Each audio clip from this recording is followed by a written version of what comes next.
8h28, já está por aqui para a sua tradicional participação nas manhãs de sexta-feira, Vitor Hugo Bortolotti Lindenau. E a gente, essa sexta-feira é uma sexta-feira triste aqui para nós do Clique, porque a gente ontem acabou perdendo aí nosso professor Josi Barbosa de Farias aos 90 anos.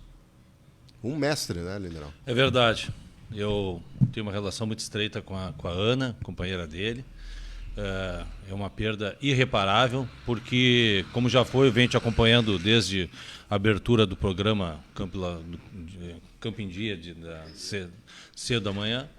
E ontem eu fiquei sabendo já de primeira mão, de uma pessoa próxima, que ele teria falecido, né? E fica aí, né? Como tu bem citaste aí, é uma história viva aí, né? Do rádio camaquense.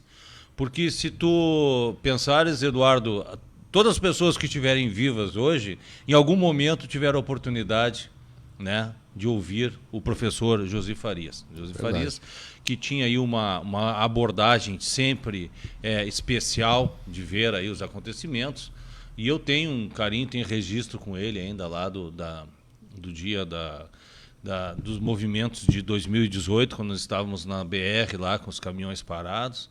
E ele esteve lá dando uma palavra de apoio, né, sempre sob a sua visão filosófica. Também tinha um amigo, companheiro de pescaria que já faleceu, o Júlio Guim também, me lembro dele ainda quando o Júlio Guim faleceu. Então, são pessoas queridas que vão nos deixando, né? Como o meu comentário aqui é semanal, também nesse inteirinho da sexta passada até essa, também o falecimento da professora Tereza Delfini, né? Que foi vice-prefeita de Camaquã, muito amiga aí da avó dos meus filhos, né? Uma pessoa muito especial. Eu gostava muito de ouvi-la falar. Ela é sempre muito ponderada, tinha um bom discurso, sabe? Muito envolvente. E o professor, né? Professor, além de tudo, né? Tem sua didática, sua visão filosófica aí, né? E nos deixa saudade. Eu quero sair daqui, vou lá dar um abraço, de tempo ainda lá na Ana, os familiares, né? A Vera, que é irmã da companheira dele, né? Então, meus sentimentos aí, as duas famílias indultadas, a família da professora Tereza Delfini e do professor Josi Farias.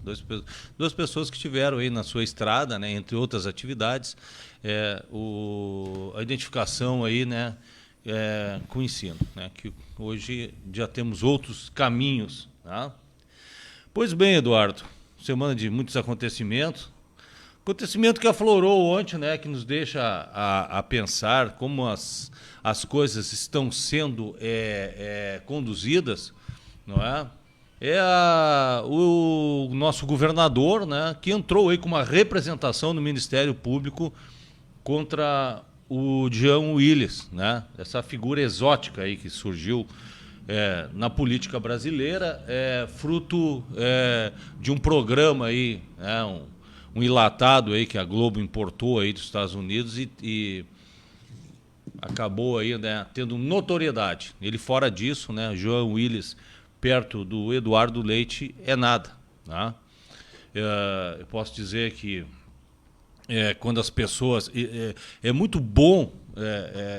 Essa situação serve, para certa maneira, para que possamos identificar o que é realmente, né, como a causa LGBT, os homossexuais são tratados, porque a esquerda ela se apodera, né, ela se sente apoderada dos movimentos, né, como se não somente fosse necessário, né, as pessoas serem respeitadas pelos seus valores. Então, eles não aceitam, por exemplo, a existência de um homossexual de direita. Né? Eles são também, são, de certa maneira, né, eles são tratados de maneira diferente. E o governador, né, no defender aí a manutenção das escolas cívicos militares, né, ele sofreu aí, né, uma nota aí, uma agressão, né, do João Willis, que ele refere-se ao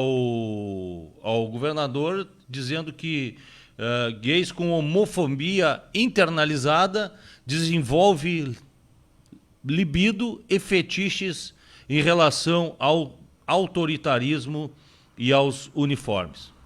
Esse bate-boca aconteceu após o deputado criticar Leite, ex-deputado, acho que não é mais, né? Criticar Leite pela decisão de manter as escolas cívicas militares. Ele que estava exilado lá.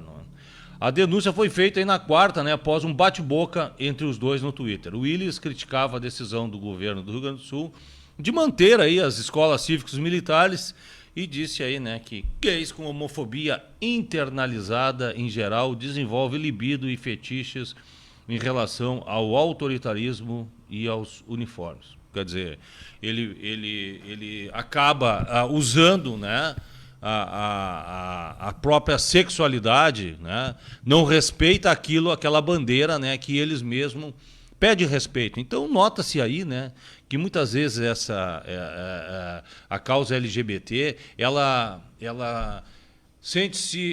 a esquerda sente-se apoderada, né, desta causa, e qualquer ação, né, que venham contra os interesses deles, interesses pessoais, eles são discriminados. Eu acho que fez muito bem o Eduardo Leite, né, se impor, ele que tem uma conduta reservada, assumiu a sua homossexualidade de maneira clara, né, sem transparecer, sem se vitimizar, né, de maneira firme, enquanto que o João Willis, né, como eu já disse, o que é? É um Zé Ruela, não é ninguém, né, perto do governador do Rio Grande do Sul, que está aí, né, ele tem votos, foi eleito democraticamente, né, e tem que ser respeitado como pessoa. Enquanto isso, o João Willis, que teve aí exilado aí na Europa, não sei nem a custas de quê e como, né? Ele deixou o cargo dele aqui, fugiu do Bolsonaro, né? Ele que cuspiu na cara no rosto do presidente Bolsonaro, né? Enquanto deputado ainda, né? Não respeitando, não tendo menor ética, né? E conduta. Era para ter, se fosse o contrário, possivelmente teria sido cassado, né? E está agora onde? Na SECOM. Arrumaram um cargo para ele na SECOM, mas ninguém sabe o que fazer com esse mala lá dentro da SECOM. SECOM, para quem não sabe, é a Secretaria de Comunicação, né, que neste atual governo tem o principal objetivo de direcionar aí milhões e milhões de reais para imprensa amiga, né, chapa branca, que vai falar bem, principalmente aí as Big Techs, né, entre elas aí a própria Rede Globo, né, que sofreu aí um corte, né, no governo do presidente Bolsonaro. Então ele está lá agora para restabelecer esse canal aí, né. Vocês observem aí como vem crescendo aí, né, esse retorno, essa colocação de dinheiro aí, né, para comprar, né, muitas vezes aí essa estrutura caríssima deles, né, que acabam falando a favor do governo. E outro caso que virou aí também um dramalhão, né, mexicano, essa história do nosso ministro, né, Alexandre de Moraes. A cada hora tem uma versão diferente aí, né? Teria sido agredido lá, né, por Roberto Montavani, filho, Andréa Munarão e Alex Anata Binotto. Né, suspeito aí de ter agredido aí, né, a Vossa Majestade, Divindade, o ministro do Supremo Alexandre de Moraes, no aeroporto de Roma, né, no último aí, final de semana. Eles entregaram aí à Polícia Federal um vídeo. As imagens, segundo o relato do advogado Ralph Tortman Filho, mostraram o ministro chamando um dos supostos agressores de bandido. Agora já tem uma versão que esse vídeo foi editado, que não era, que ele agrediu, não agrediu. Havia outro grupo de paulistas, né? O menininho dele tem 27 anos, é um marmanjo, filho do Alexandre de Moraes, né? Parece que a mulher dele, uma senhora, teria reclamado. Por que as pessoas com crianças não poderiam ter privilégio ou preferência, né? Que é o natural, idosos, pessoas com deficiência, né? Crianças de colo, idosos, tem preferência no embarque. No entanto, entraram aí o nosso juiz do Supremo, e ali começou uma discussão. Então daí veio diversas versões, teria sido agredido, isso e aquilo, mas isso mostra o quanto impopular é, né, os nossos ministros supremos. Agora depois viraram mexeram, que falaram, taxaram como agressão de bolsonarista ao ministro aí Alexandre de Moraes, e foram ver que na verdade ele é filiado ao PSDB aí do Kassab, né? Então essa turma toda aí, tinha a foto dele com o Lula, então já mais uma narrativa, mais uma fake news, né, que eles tentam botar tudo que acontece aí ligado à violência à direita, ao bolsonarismo, etc. e tal.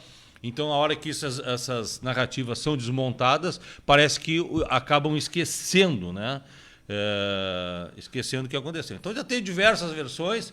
Ontem já apareceu mais uma, aí aparece o vídeo. Os vídeos que foram requisitados pelo Alexandre de Moraes, lá para a Polícia Federal, através do aeroporto de Roma, foram guardados em sigilo, né? Nota-se como acontece, né, as imagens lá do dia 8, né? E aí, eles pediram também, né, aí uma averiguação aí nos apartamentos das pessoas envolvidas. Então se fala assim, ó, diversas pessoas já falando que até onde vai o limite, né, do STF de conduzir essas investigações no âmbito pessoal. Já queria saber se eles tinham relação com o dia 8 de janeiro, quer dizer, uma suposta agressão verbal que aconteceu lá no aeroporto de Roma pode ser tratada aí como movimentos relacionados dia 8 de janeiro. Então, tudo eles querem linkar, né? Então, se fala aí realmente em excesso, né? Eduardo, eu tenho amigos aí, né, que trabalham em indústria e engenheiro mecânico, engenheiro elétrico, alguns até do tempo de colégio de escola, né, trabalham em projetos. E eu pedi uma conta, Eduardo, sem ter os dados. Se alguém tiver os dados para me passar, eu agradeço, né? Que eu queria saber qual é o equipamento que tem lá, né, de recalque, lá de bombeamento na barragem, né, da Corsã. Ele fez uma estimativa, obviamente que esses números não são números que batem com a realidade, mas ele fez, né, baseado em alguns dados, né, alguns talvez sejam subestimados, alguns superestimados, né, que eu tenho dificuldade de encontrar esses dados para ver que equipamento tem instalado lá e o que poderia ser colocado para conseguir essa continuidade operacional. Então eu pedi para ele muito atencioso aí, me mandou, né? Então ele fez uma conta, assim, eu até achei interessante, né? Obviamente quero ressaltar que isso aqui pode ter variação, né, em função de ser uma estimativa, né? Ele botou assim, um consumo médio de uma pessoa na cidade é 110 litros por dia de água, tá? Então ele colocou aqui, vamos imaginar uma população de 60 mil indivíduos, né? Talvez todo município de Camaquã é isso, né? Obviamente não está tudo concentrado aí na cidade, né? E alguns até consomem mais e outros nesses dias frios talvez até menos, mas tudo bem. Vamos supor que consumam 110 litros per capita, por habitante, numa população de 60 mil, daria então 6.600 metros cúbicos, né? Cada metro cúbico é 1.000 litros, né? Dividindo por 24 horas, né, daria 275 metros cúbicos por hora. Este é um dado, né, que ele considera aqui uma altura manométrica de 30 metros, considerando os desníveis, a rugosidade da tubulação e as perdas em acessórios, válvulas, curvas, etc., né? Então, a altura manométrica, o que é? Quando tu vai fazer algum cálculo aí, lá o pessoal da engenharia, né? Estou me atrevendo aqui a querer explicar isso. Eles transformam toda a perda de carga, onde tem uma curva, não uma perda de carga, eles transformam em altura. Seria o equivalente a quantos metros? Então, para essa vazão, seria o equivalente a 30 metros de altura, né? Então ele acaba aqui, né, chegando para o cálculo desta potência, né? de 85 CV. Bom dia, vereador. Ele arredonda aí N46, ele arredonda para 60 CV, que dá mais ou menos 44.100 watts. Então ele coloca aqui que um gerador de 75 kVA toca com sobra esse motor. Tá? Eu imaginava bem mais, né? Toca com sobra esse motor. Agora, com relação ao conjunto de bomba e motor de 60 CV, ele diz que deve te custar em torno de 40 a 50 mil reais. É uma estimativa, né? Então ele faz ponderações aqui, ó. Agora vamos acreditar que em um sistema de missão crítica, que é o bombeamento de água, missão crítica, né, ou também continuidade operacional para abastecimento, né, de uma cidade, não tenha sido feito a instalação de um bombeamento duplo, né? E ele coloca aqui, ó, qualquer edifício tem, depois de tantas horas de operação, troca para a bomba que está parada, retira outra e faz manutenção, né? Nunca para. E se tiver o gerador aí não para mesmo. Então, quer dizer, os edifícios, dependendo da posição geográfica, a água não chega naturalmente até em cima do reservatório. Tá? Ela tem que ser bombeada. Geralmente são duas caixas. É uma que recebe, né? E a outra que recalca, né? Principalmente, por exemplo, imagina aqui um edifício aqui numa região alta. Tem que ter, né? E muitas vezes, dependendo do número de andares. Então tem que ter, todo tem que ter. O próprio, para liberação de construção da planta do projeto, né? Lá o chamado PPCI, Plano de Prevenção e Combate a Incêndio, exige, né? Em função das dimensões da metragem quadrada, um reservatório de água exclusivo. Quer dizer, então, quando o cara vai fazer um edifício, tu tem que deixar reservatório exclusivo para bombeamento de água. No caso de houver um incêndio, os bombeiros têm que chegar ali, retirar aquela água, né? E não pode ser usada, essa água tem que ficar exclusiva para essa utilidade, né? Também é exigido em determinadas situações hidrante. Agora eu te pergunto a seguinte situação: para que servem os hidrantes, né, se a Corsan não tem, né, gerador? Se deu um incêndio, faltou água, então por que o cara gastou com hidrante, atendeu a norma, né, e eles não fazem lá o trabalho de casa? E até aproveitando que o vereador Vinícius está aqui, eu gostaria de saber dele se existe algum dado de informação de faturamento da Corsan, de quanto a Corsan arrecada em Camaquã. Bom dia. Bom dia, Vitor. Bom dia, o Eduardo, toda a equipe do Clique.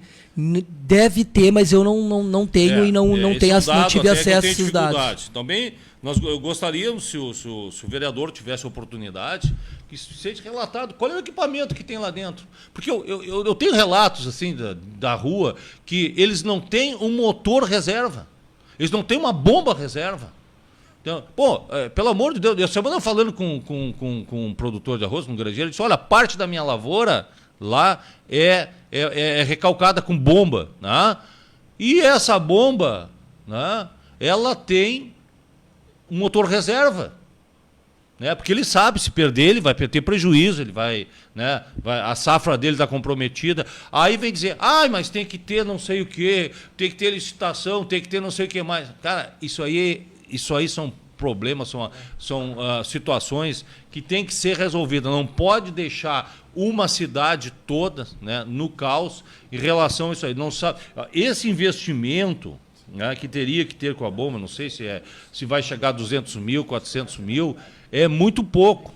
Imagina que a Corsan capta água de graça da UD, aí da barragem, né? Se eles tivessem que ter equipamento de manutenção, esse equipamento é muito mais barato, por exemplo, que uma retroescavadeira, né? Uma escavadeira, né? Dessa aí, que antigamente chamava de Poclay, né? Qualquer equipamento assim, tratores, né? Para fazer aí o trabalho aí de limpeza dos canais alimentadores, etc. e tal. E eles têm tudo isso de graça, quer dizer, pega a água ali de graça e mesmo assim, porque todos os lugares, olha só que interessante, Camaquã até é digno de piada. Todos os lugares que tu vê falta de abastecimento da água é porque as barragens secaram.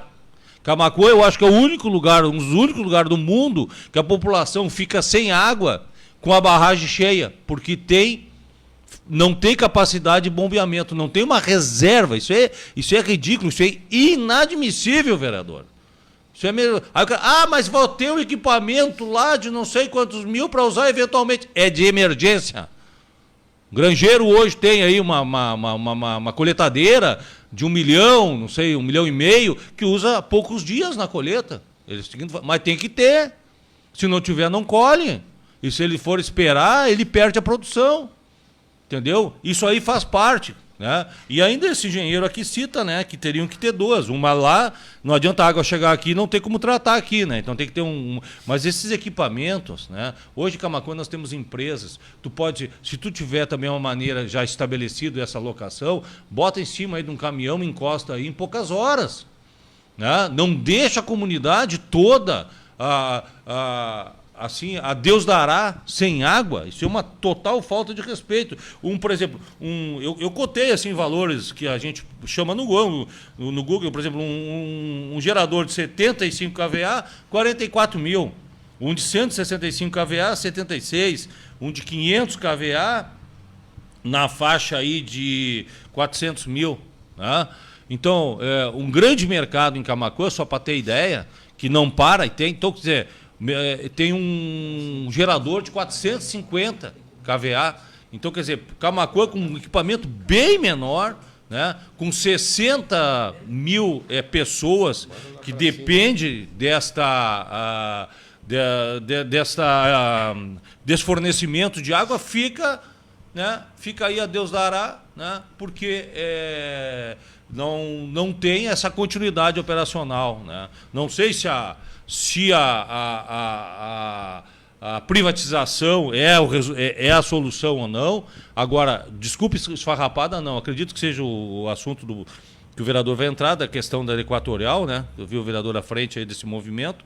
Mas o que tem que ser exigido? Tem que ser exigido uma forma de cobrança. As coisas assim, que são básicas. Água e luz é básico. Né? Nós temos que, né, por exemplo... não quero dar pitaco aí no assunto do vereador, ele vai aprofundar, mas ouvimos aí um fenômeno climático, né, que não é natural, que não é normal, que não é rotineiro. Mas agora, a questão por que a Corsã fica sem água, porque por causa da bomba, o motor, isso é uma mixaria. Né? E gerador, caiu o poste. Inclusive, vereador, Porto Alegre agora...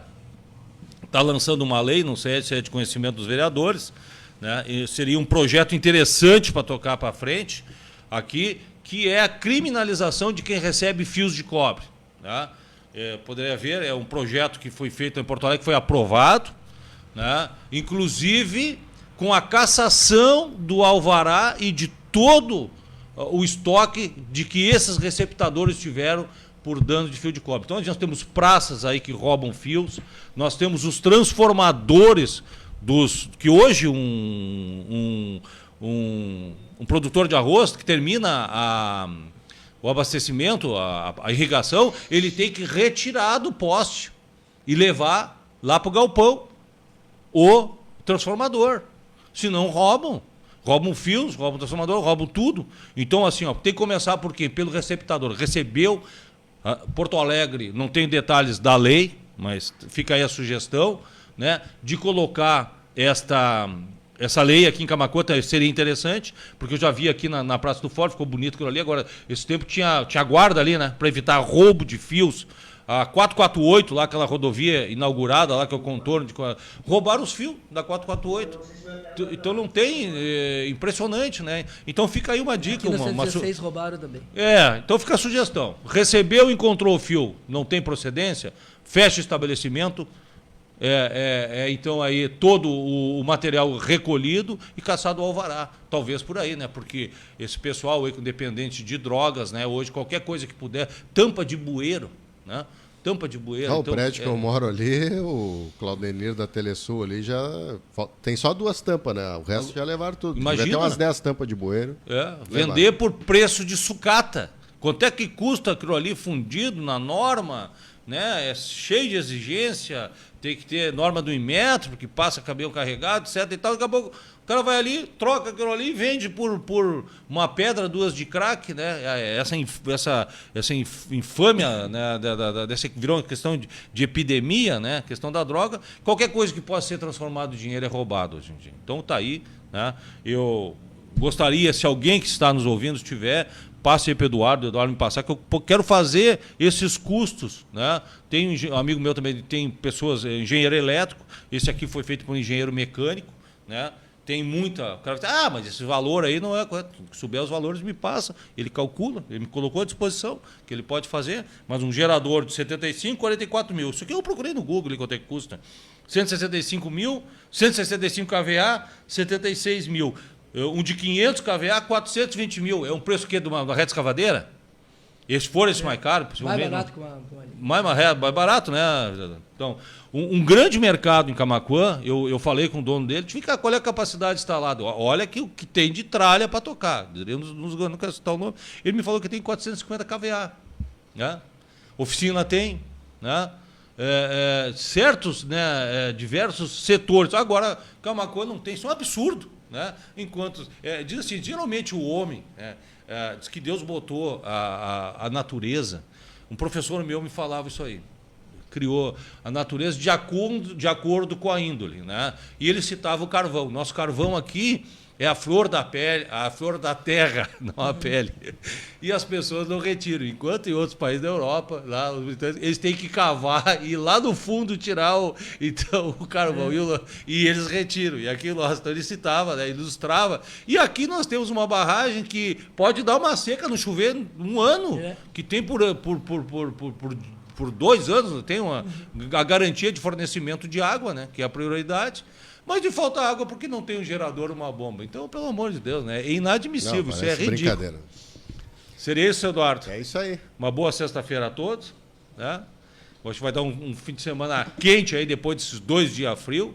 E assim nós vamos passando o inverno, né? Umas 3 frentes frias entradas, 4, né? Que vem este chamado ciclone extratropical. Né, que na verdade nada mais é do que uma frente fria. Alguns mais intensos, outros menos, outros fazem estragos, né?